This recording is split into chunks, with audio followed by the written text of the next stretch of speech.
সুজিত বাবুর কথাতেও শুনলাম, সেটা আলাদা করে মেনশন না করে পারছি না, যে আমার সত্যি সত্যি মনে হয় যে স্বাস্থ্যসাথী নামক যে প্রকল্পটি আছে সেই প্রকল্পটি কিন্তু ভারতবর্ষে একটি অনন্য নজির বলে আমার মনে হয়। আমি আমার বাড়িতে এবং আমার বাড়ির আশপাশে আমার অনেক পরিচিত মানুষের মধ্যে আমি দেখেছি, চোখের সামনে দেখি তারা স্বাস্থ্যসাথীর দ্বারা কতটা এবং কিভাবে উপকৃত হন।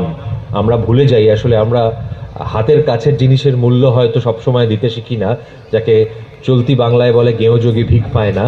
কিন্তু আমরা সত্যি সত্যি বুঝতে হয়তো অনেক সময় পারি না যে এই প্রকল্পটির মূল্য কতটা।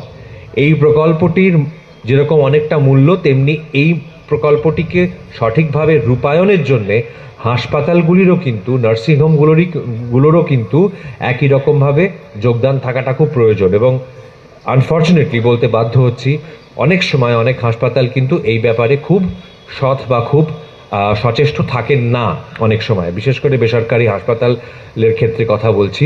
বিবেকানন্দ হাসপাতাল বেসরকারি পরিষেবা কেন্দ্র হওয়া সত্ত্বেও তারা যেভাবে স্বাস্থ্যসাথীকে রূপায়ণের দিকে তারা মন দিয়েছেন, এবং যেভাবে আমি সকলের কাছ থেকে শুনলাম, যেভাবে স্বাস্থ্যসাথীর আবেদন প্রার্থীরা যেভাবে কখনো ফিরে যেতে হয় না তাদের বিবেকানন্দ হাসপাতাল থেকে, এটি আলাদা করে উল্লেখযোগ্য আমার মনে হয় বিবেকানন্দ হাসপাতালের ক্ষেত্রে।